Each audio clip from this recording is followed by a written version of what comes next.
This is a video tutorial on how to convert an image using Geometer into a polar pair so that it can be used on the OmniGlobe.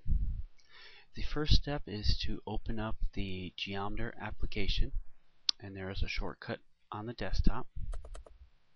When you double click that shortcut, it brings up the canvas and the control panel. The first thing that you'll want to do is to locate the image that you want to convert, and you do that by clicking on image 1, and now you need to find the image that you want to convert. This did bring up the image that I do want to convert, but if you needed to search, you can click on the up file, and since I already have my image, we will open that image. Now you can see that the image that we are going to convert is on our canvas. You can also double check the number of pixels that your image has. Remember that it needs to be a 2:1 aspect ratio. If your image is too small with the number of pixels, it may create an error. Or if the number of pixels is off by even 1 pixel, it will definitely create an error.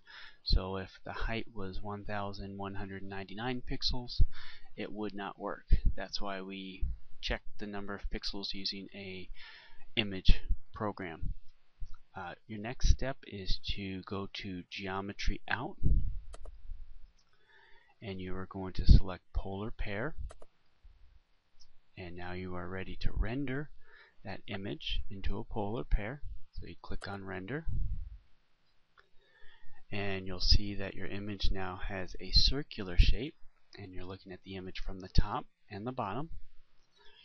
You need to save your image so that you can use it in OmniExplorer, and I like to save my images in the same location as the source image, that 2:1 image, and I also save them as the same name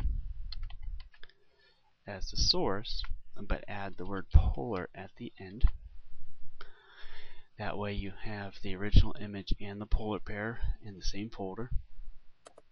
I tend to save the image as a PNG image. You can also save it as a JPEG, but I have encountered some errors at times when I've tried to save it as a JPEG. So at this point I typically just use a PNG.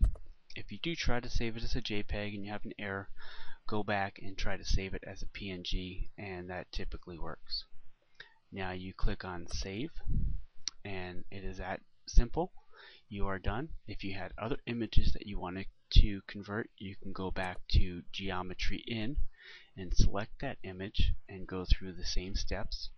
If you are only converting one image, then you're done, and you can close out the application, and you are ready for the next step, which is to enter that image into an OmniExplorer project.